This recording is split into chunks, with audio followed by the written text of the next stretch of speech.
Greetings, everyone. This is Hong Long from Hong Wuja. On Sunday, November 26, workers and young people held another rally and march against genocide in Gaza. The rally took place in front of the Venetian in front of about 100 supporters, but by the time the march began, the number swelled to around 300. The march went from the fountain in front of the Venetian southward, down the strip to the Flamingo and back. 2 demonstrators were arrested during the march, allegedly for graffiti for putting a sticker on something. The other individual was arrested for protesting the arrest of the first. Demonstrators expressed time and again their horror at the unfolding massacre going on in Gaza, calling the pause a fraud and demanding an immediate ceasefire. Last week, Politico revealed that the White House was worried that the pause would allow journalists broader access to Gaza and the opportunity to further illuminate the devastation there and turn public opinion on Israel. That assumption was correct. Al Jazeera reported that, quote, "The stench of death forces people to cover their nose, charred, decomposing bodies. Children among them are piled up in one corner.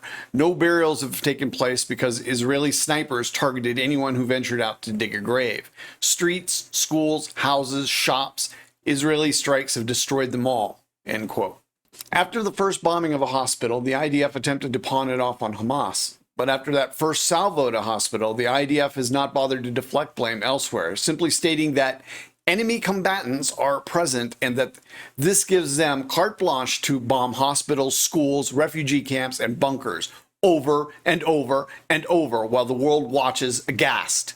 In fact, many of the fascists that populate the top echelons of the Israeli state are now calling for the deliberate destruction of health and infrastructure in order to cause as much death and disease as possible, with Giora Ireland, the former head of the Israeli National Security Council, writing, "Who are the poor women of Gaza? They are all mothers, sisters, or wives of Hamas murderers." The international community warns us of a humanitarian disaster in Gaza and of severe epidemics. We must not shy away from this, as difficult as that may be. After all, severe epidemics in the south of the Gaza Strip will bring victory closer and reduce casualties among IDF soldiers. To be absolutely clear, these are war crimes and further evidence that the genocide that is being carried out is not a mistake, not overreach, but a conscious decision to ethnically cleanse Gaza of its Palestinian inhabitants by killing as many as possible and driving the rest into temporary tent cities in the desert until they can be fobbed off somewhere else. The Western imperialist powers have tried making demonstrations illegal, banning the Palestinian flag, charging protesters with anti-Semitism, all while blaring in the media over and over that Hamas is responsible and all demonstrators are terrorists or supporters of terror. While keeping the military machine in Israel supplied with the ammunition, bombs, and other weapons it needs, they cover their complicity with the mantra, "Israel has the right to defend itself." What they mean is that they agree with the former State Department official Stuart Seldowitz when he said if Israel killed 4,000 children, it's not enough. And indeed, in the interim, they killed 2,000 more. The number of dead Palestinian children now stands at over 6,000. In fact, the vast majority of dead are women and children, while over 50% of all housing stock has been reduced to rubble. Although there have been reports that that number is an extraordinary underestimation.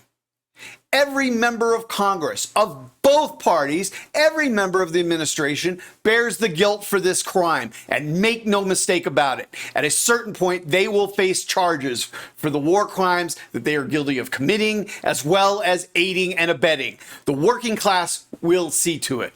To see to it, the call to shut it down must be taken more seriously. Work needs to begin now to organize democratically controlled rank and file committees that are independent of the big business parties and the union bureaucracies. These committees need to be built in every workplace, every neighborhood, every school, and every club. And they need to work immediately for the aim of shutting down the genocide machine.